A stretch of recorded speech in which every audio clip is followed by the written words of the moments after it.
नमस्कार दोस्तों, AKP library में आप सभी का स्वागत है। तो दोस्तों, जो ये आज का जो टॉपिक है वो है आपका बीए सेकेंड ईयर, यानी कि बीए सेकेंड ईयर का जो है हिस्ट्री का जो पेपर है, यानी इतिहास का जो पेपर होने वाला है। इतिहास के ये फर्स्ट पेपर जो होगा आपका, ये होने वाला है बहुत ही इंपॉर्टेंट। तो इसके लिए जो ये आपका इस बार का पेपर रखा गया है, ये ऑब्जेक्टिव क्वेश्चन इसमें पूछे जाएंगे। तो इसी हिसाब से हमने ये वीडियो तैयार की है। तो इसमें जो है मुगल वंश से संबंधित पूरा वीडियो टॉपिक में रखा गया है। तो एक एक करके सबसे पहले जो हमने टॉपिक लिया है वो बाबर एवं हुमायूं के बीच में जितने भी इंपॉर्टेंट क्वेश्चन बन सकते हैं, हमने इन्हें वन लाइनर में लिया है, लेकिन पेपर में आपको ये सभी क्वेश्चन ऑब्जेक्टिव में देखने के लिए मिलेंगे। तो इनको तैयार अगर आप पूरा वीडियो देखते हैं तो पक्का मानिए कि आपको जो है पूरा पेपर बनने वाला है, क्योंकि जितने भी क्वेश्चन इस टॉपिक से बन सकते हैं वो सारे क्वेश्चन हमने इसमें लिए हुए हैं। और इसी तरीके के आपको क्वेश्चन पूछे जाएंगे, लेकिन ये क्वेश्चन आपको ऑब्जेक्टिव होंगे, यानी आपको विकल्प के तौर पर देने होंगे। तो अगर आप ये टॉपिक देख लेते हैं तो आपको बहुत अच्छा वीडियो जाने वाला। तो सबसे पहले चैनल को सब्सक्राइब कर लीजिए और शेयर कर दीजिए। तो सबसे पहले देखते हैं कि दिया हुआ है एक एक करके पॉइंट कि पानीपत की जो है प्रथम लड़ाई 1526 ईस्वी में हुई थी। अब बाबर ने किसको हराया था? तो बाबर ने जो हराया था वो इब्राहिम लोदी को हराया था। यानी ये भी एक क्वेश्चन बन जाता है कि पानीपत की प्रथम लड़ाई कब हुई थी? तो पानीपत की जो प्रथम लड़ाई हुई थी वो 1526 ईस्वी में हुआ था। इस लड़ाई में जो बाबर ने जो है इब्राहिम लोदी को हराया था। इसके बाद अगला क्वेश्चन दिया है कि बाबर की इब्राहिम लोदी पर विजय का प्रमुख कारण क्या था? तो उसका जो है तोपखाना था, यानी ये इसका प्रमुख कारण था उसकी विजय का। अगला है कि बाबर की साम्राज्य में सम्मिलित थे। बाबर के साम्राज्य में कौन कौन से क्षेत्र आते थे? तो आप अच्छे से तैयार करिए। काबुल का क्षेत्र आता था, पंजाब का था, आधुनिक उत्तर प्रदेश का क्षेत्र बाबर के साम्राज्य में आते थे। अगला है कि मेवाड़ के किस राजा को 1527 ईस्वी में, जिसे हम खानवा के युद्ध के नाम से भी जाना जाते हैं, बाबर ने हराया था? तो राणा सांगा के बीच में। यह आपसे एक क्वेश्चन बन जाता है इसमें कि मेवाड़ के किस राजा को, या कह सकते हैं कि आपको खानवा का युद्ध कब हुआ था। सबसे इंपॉर्टेंट क्वेश्चन ये बन जाता है कि खानवा का युद्ध जो है कब हुआ था। तो खानवा का जो युद्ध हुआ था वो 1527 ईस्वी में हुआ था। और किसके बीच अगर लड़ा गया था तो ये बाबर और राणा सांगा के मध्य लड़ा गया था। इसके बाद अगला क्वेश्चन दिया है कि किसने बाबर को सर ए पुल के युद्ध में पराजित किया था? तो सैबानी खां ने जो है, किसने सर ए पुल के युद्ध में जो है सैबानी खां ने जो है बाबर को पराजित किया था। इसके बाद अगला क्वेश्चन दिया है कि मध्यकालीन भारत के मुगल शासक वस्तुतः थे, तो ये चुगताई तुर्क कहलाते थे। ये जो इस समय मध्यकालीन मुगल थे जो है भारत में, ये चुगताई तुर्क के नाम से जाने जाते हैं। तो यदि वीडियो, अगर आप ऐसी वीडियो और चाहते हैं तो प्लीज़ कमेंट में अपने कमेंट जरूर दें और चैनल को सब्सक्राइब कर लें ताकि हर वीडियो की नोटिफिकेशन आपको मिल जाए। अगला यह है कि बाबर को भारत पर आक्रमण करने के लिए आमंत्रित करने वालों में आलम खान कौन था? तो अगर इसकी बात करें तो ये इब्राहिम लोदी संबंधित था और वह दिल्ली के राज सिंहासन का दावेदार था। इसी ने जो बाबर को भारत पर आक्रमण करने के लिए आमंत्रित किया था। अगला क्वेश्चन है किस युद्ध में बाबर ने जिहाद की घोषणा की थी? तो ये क्वेश्चन बन जाता है 1527 ईस्वी में हुआ था। खानवा का युद्ध चल रहा था जिसमें बाबर ने जो है जिहाद की घोषणा की थी। इसी तरीके क्वेश्चन ये आपको क्वेश्चन ऑब्जेक्टिव में देखने मिलेंगे, लेकिन हम इसको जो है वन लाइनर तौर पर पढ़ेंगे ताकि ऑब्जेक्टिव में भी आए तो ये हमको बन जाए। इसके बाद अगला क्वेश्चन दिया है कि पानीपत के युद्ध में बाबर की जीत का मुख्य कारण क्या था? तो उसकी सैन्य कुशलता थी, जिसकी वजह से बाबर जो है पानीपत के युद्ध में विजय हुआ था। अगला है अयोध्या स्थित बाबरी मस्जिद का निर्माण किसने करवाया था? तो ये करवाया था मीर बांकी ने। काफ़ी इंपॉर्टेंट क्वेश्चन है। तो अयोध्या स्थित जो है बाबरी मस्जिद का निर्माण किसने करवाया था? तो बाबरी मस्जिद का निर्माण करवाया था मीर बांकी ने करवाया था। अगला है वह मुगल सम्राट जिसके जीवन से धैर्य व संकल्प से सफलता की शिक्षा मिलती है, जहीरुद्दीन मोहम्मद बाबर था। नेक्स्ट है बाबर ने जो है बाबरनामा तुर्की में लिखा था। दूसरा, तुर्की मुगल राज दरबार की भाषा थी। तो यहाँ अगर बात करें दो कथन दिए हैं जिसमें से पहला कथन सही है और आर गलत हो रहा है, तो हमको आर नहीं देखना है। यानी कि जो कह रहा है तुर्की मुगल दरबार की भाषा थी, तो ये गलत पॉइंट है और ये सही पॉइंट है कि बाबर ने जो है बाबरनामा तुर्की में लिखी थी। तो आपसे क्वेश्चन बन जाता है इस तरीके से कि बाबरनामा की रचना किसने की थी? तो बाबर ने स्वयं की थी। एक क्वेश्चन ये बन जाएगा। और बाबरनामा किस भाषा में लिखी गई थी? तो तुर्की भाषा में लिखी गई थी। दूसरा क्वेश्चन ये बन जाता है। इसके बाद क्वेश्चन बनता है कि मुगल दरबार की राजभाषा क्या थी? तो फारसी भाषा थी। यानी मुगलों की जो फारसी भाषा थी राज दरबार की, वो फारसी थी। अगर आप पूरा वीडियो देखते हैं तो आपको बहुत अच्छे से ये टॉपिक कंप्लीट हो जाएगा और आपके जो ऑब्जेक्टिव क्वेश्चन होंगे उसमें से आपसे बहुत ज़्यादा मैक्सिमम क्वेश्चन आप जो है सही करके आएंगे। तो इसलिए इसी तरीके के अगर और आगे इसी की टॉपिक की वीडियो चाहते हैं तो कमेंट करें ताकि हम और जो है आगे की वीडियो बनाकर आपको दे सकें। अगला है, किस मुगल सम्राट के जीवन में धैर्य व संकल्प से सफलता की शिक्षा मिलती है? तो ये है जहीरुद्दीन मोहम्मद बाबर। इससे जो है किसके मुगल सम्राट के जीवन में धैर्य व संकल्प की सबसे सफलता की शिक्षा प्राप्त होती है। अगला है, बाबर नामा की मूल संरचना किस भाषा में थी? तो बाबर नामा की जो मूल संरचना लिखी गई थी वो तुर्की भाषा में थी। किस भाषा में थी? तुर्की भाषा में थी। बाबर नामा का फारसी भाषा में अनुवाद किसने किया था? तो बाबर नामा का जो फारसी अनुवाद किया था वो अब्दुल रहीम खाने खाना ने किया था। ये जो बाबर नामा बाबर के द्वारा लिखी गई थी, इसका फारसी भाषा में अनुवाद हुआ था, अब्दुल रहीम खाने खाना के द्वारा किया गया था। बाबर ने अपने बाबर नामा में मात्र 2 हिंदू राज्यों का वर्णन किया है। वो कौन कौन से हैं? एक विजयनगर और मेवाड़ राजस्थान में। तो इस तरीके से बाबर ने जो अपने बाबर नामा में 2 हिंदू राज्यों, एक विजयनगर और मेवाड़ की व्याख्या या वर्णन किया है। अगला है, बाबर ने किस युद्ध के दौरान गाजी की उपाधि धारण की? काफ़ी इंपॉर्टेंट क्वेश्चन हो जाता है। तो बाबर ने जो है गाजी की उपाधि धारण की थी वो खानवा के युद्ध में की थी। ये काफ़ी इंपॉर्टेंट क्वेश्चन है। बाबर ने जो किस युद्ध के दौरान गाजी की उपाधि धारण की? तो खानवा के युद्ध में की थी। आप इन्हें ऐसे ही याद रख सकते हैं टॉपिक बाई टॉपिक। बाबर के भारत में आने के फलस्वरूप उपमहाद्वीप में बारूद के प्रयोग की शुरुआत हुई। इस क्षेत्र में तैमूर राजवंश की स्थापना हुई थी। राणा सांगा ने किस युद्ध में बाबर के विरुद्ध लड़ाई लड़ी थी? तो खानवा का युद्ध जो हुआ था वो बाबर और राणा सांगा के मध्य हुआ था। इस युद्ध को हुआ था जो 17 मार्च 1527 ईस्वी में। तो आप याद रख सकते हैं कि खानवा का जो युद्ध हुआ था वो 17 मार्च 1527 ईस्वी में बाबर और राणा सांगा के मध्य लड़ा गया था। कुछ मिलान दिए हैं जिन्हें देखते हैं। पानीपत की प्रथम लड़ाई 1526 ईस्वी में हुई थी, बाबर और इब्राहिम लोदी के मध्य लड़ी गई थी।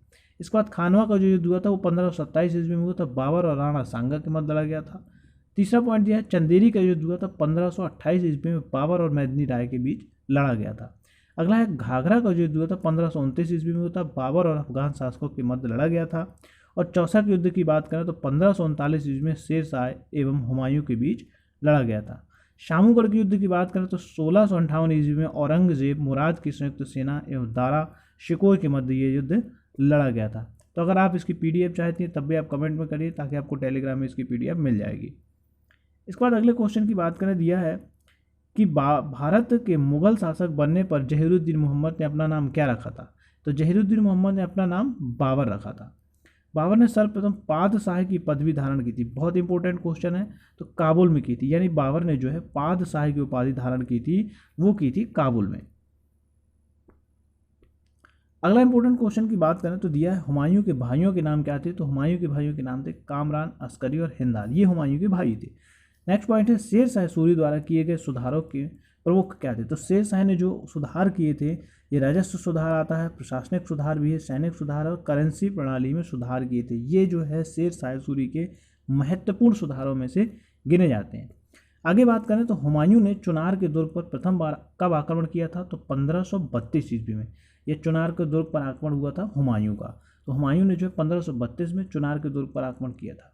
किस सुल्तान ने पहले हजरत आला की उपाधि अपनाई और बाद में सुल्तान की उपाधि अपनाई थी? तो शेर शाह सूरी ने जो है पहले हजरत आला की उपाधि अपनाई थी, फिर शेर शाह सूरी की, यानी बाद में उसने जो सुल्तान की उपाधि धारण की थी। शेर शाह सूरी की मृत्यु कहाँ हुई थी? तो कालिंजर में हुई थी।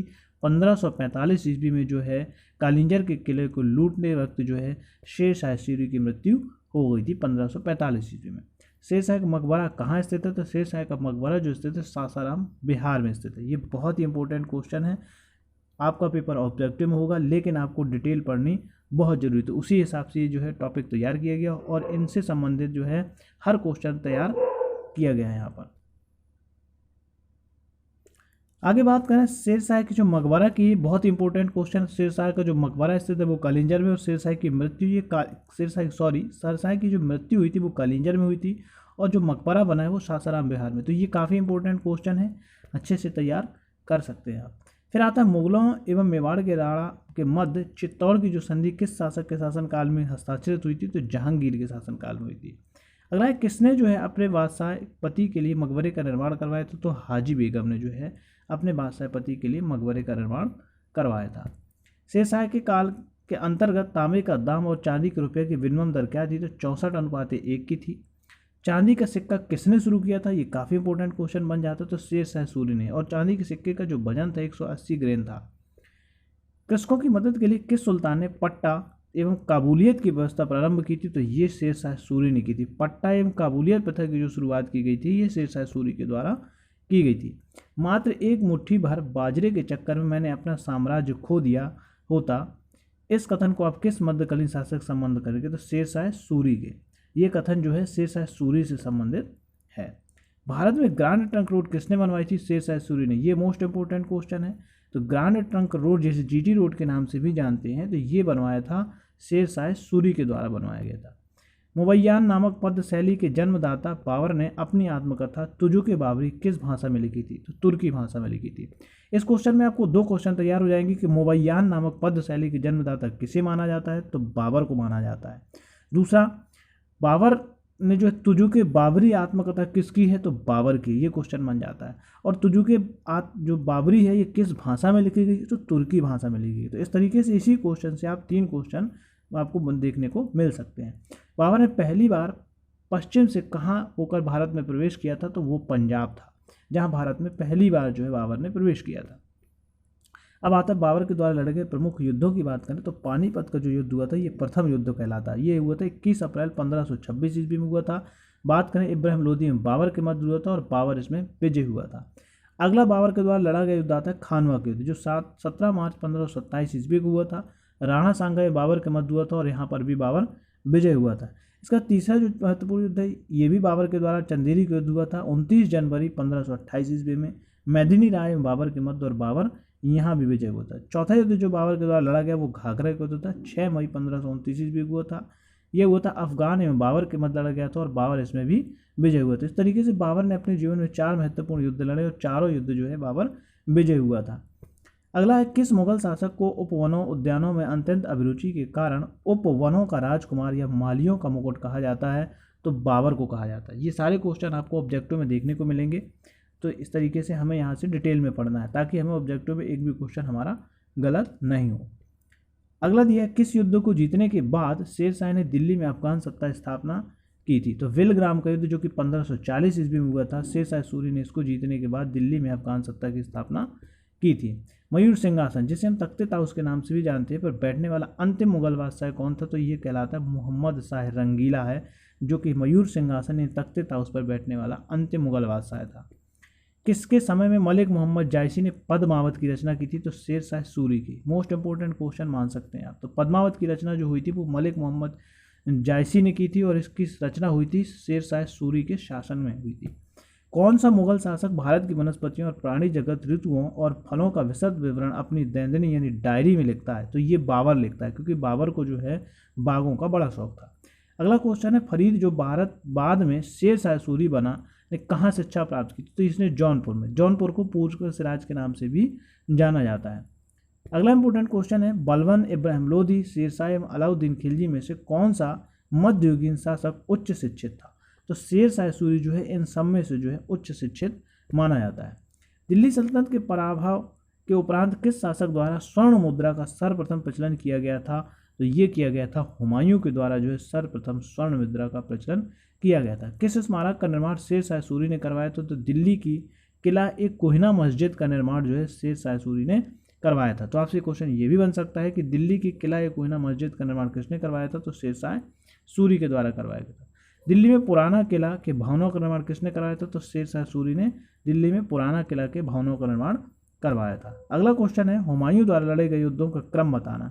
तो हुमायूं ने की बात करें तो देवरा का युद्ध आता है सबसे पहले 1532 ईस्वी में, इसको हुमायूं के द्वारा लड़ा गया था। इसका सेकंड युद्ध की बात करें अगर तो सेकंड युद्ध आता है चौसा का युद्ध आता है, जो कि 1539 ईस्वी में हुमायूं के द्वारा लड़ा गया।